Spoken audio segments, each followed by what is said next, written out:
Chùm ơi. Lôi. Bông này. Bông. Lọc ơi. Bông. Bông. Bông nó thơm mà ơi. Ôi mày hiên tâm. Ôi dân lại. Mà này. Bông mình chưa được với em. Wow. Thơm rồi. Thơm là bằng. Bằng nhất bia rồi mà nhóc. បាទគ្រប់ជ្រាបសួរពុកម៉ែបងប្អូនទាំងអស់គ្នាបាទថ្ងៃនេះខ្ញុំមកបងក៏បានអន្ទង់បាទអន្ទង់មួយយ៉ាងធំបងប្អូនបាទដោយបងប្អូនឃើញនៅក្នុងក្បាលវីដេអូអញ្ចឹងបងប្អូនហើយមកស្នាញ់នេះដែលខ្ញុំបងស្រាវមកបានអន្ទង់ធំយ៉ាងបងប្អូនបាទជាលើកទី1បងប្អូនដែលខ្ញុំបងបានអន្ទង់បាទអូចូលស្នាញ់លើកមកខ្ញុំភ័យផងអុយផងស្មានតែពោះបងប្អូនស្មានតែវាចូលពោះដល់ពេលស្រាវពឹបវ៉ាទង់កន្ត្រងដល់ពេលនេះខ្ញុំកន្ត្រាក់ស្នាញ់រត់ដល់បងប្អូនខ្លាយវារួចនោះតែសារនៅចិត្តទឹកនោះនេះខ្ញុំដើរលើកវាមកដោះលើគោឲ្យបងប្អូននេះមកវាអូធំបងប្អូនបាទប៉ិនមេជើងនេះបងប្អូននេះដោះ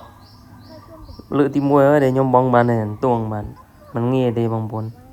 ងាយមានពីណាគេបងងាយបានអន្ទង់ដូចខ្ញុំចេះទេបងប្អូននេះខ្ញុំលើកបង្ហាញអូដាក់ចូលក្រុងតែដាក់កថាំងទៅវាចេញ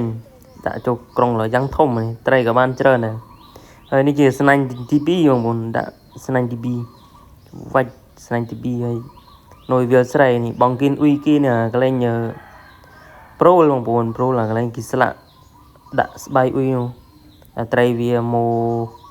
មកចាល់នឹងប្រូលនេះក៏យើងបងសាក់មើលមកស្នាញ់បងក៏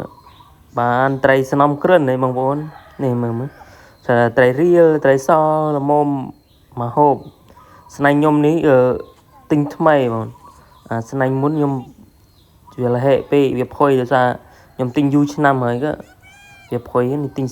ស្នាញ់ថ្មីអានេះស្នាញ់ថ្មីនេះគឺខ្ញុំទិញ2ហ៊ុនកន្លះលើមុន2ហ៊ុនគាត់ត្រីវារៀងទូចនេះដាក់មកស្នាញ់ហើយបងប្អូននេះវាច់បងតាមជ្រោះតាមនេះគេចូលស្កាកាយធ្វើបន្លាយបងប្អូន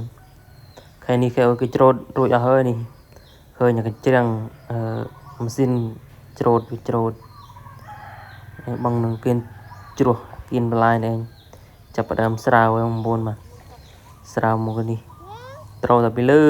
លើចំមករហូតដល់ពីយុងហើយ